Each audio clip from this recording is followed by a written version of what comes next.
Hello and welcome back to Math Class with Mr. Kura. Today we're going to be talking about solutions to equations.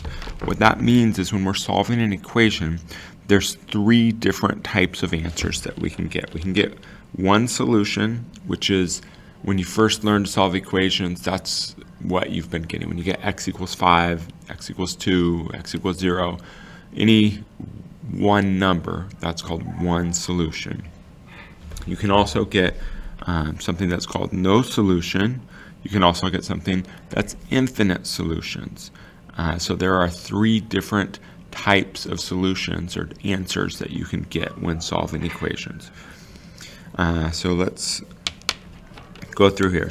One solution is when there is one answer or one number that makes that true. Your answer could look like x equals 9, x equals negative 2, x equals 3.5. Notice how it's just one number. This is only one number that would make that true.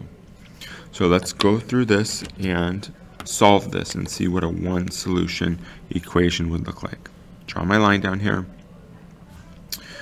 First step, I would need to combine like terms. I can combine negative 2x and negative 6x to make negative 8x equals negative 80. Then I would need to divide by negative 8, divide by negative 8, and we get giant 1, x equals negative divided by negative is positive, 80 divided by 8 is 10, x equals 10. So we have one answer. 10 is the only number that will make this equation true. So we call that one solution, and your answer would just be, or your solution would be x equals 10. Done. That's all there is to it. All right, now let's move on to when there is no number to make equation true. There's not any number possible that you can find that you could plug into b here that would make this equation like 5 equals 5. There's no possible number to make that work. So let's see how that would look. Let's go ahead and just try and solve this. So draw your line down here. We're going to distribute. This is like a negative 1 we're distributing. So negative 1 times 3 becomes negative 3. Negative times a negative is positive, so plus 6b equals 6b plus 5. Then if we go through and try and start to solve this, we'd say minus 6b minus 6b. These cancel. It also cancels over here, so we're left with negative 3 equals 5. So this is what your answer would look like if there's no solution. Negative 3 doesn't equal 5, right? Those are not true.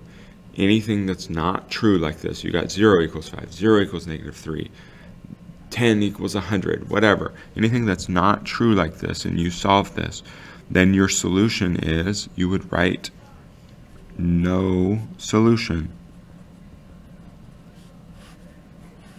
That's your answer or solution to this equation. You didn't do something wrong. That just proves or shows that your answer is no solution. Infinite solutions, when there is infinite or many numbers that will make your equation true. And your answers on those will look like 5 equals 5, or 2 equals 2, 1.5 equals 1.5. They're equal to each other. They're the same thing. So let's see how that would look. First step, draw our line down. Then we're going to distribute here.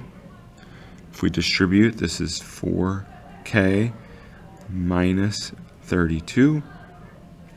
On the right side, negative 32 plus 4k. So if you ever notice it's the same thing, it's going to be infinite solutions. So we have 4k and 4k, negative 32 and negative 32. If you don't notice that right away, that's fine. We can go through and try and solve this. So if we're solving this, I would add 32.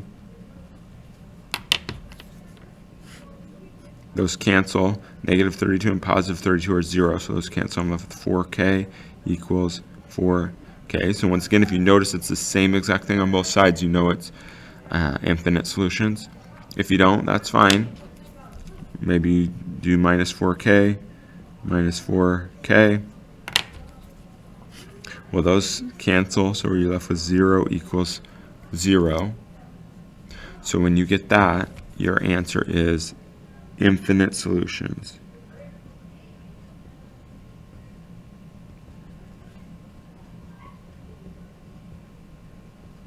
Infinite solutions. You can also, another way you can write this is, this would mean all real numbers. You can do that symbol. That means all real numbers, which means any number would make this true. I could plug in any single number to this equation and it would be true every time, no matter what. So these mean the same thing, and those are the 3 different types of answers, types of solutions you can get to equations. Thanks again for spending time in math class with Mr. Kura, and I look forward to talking to you again soon.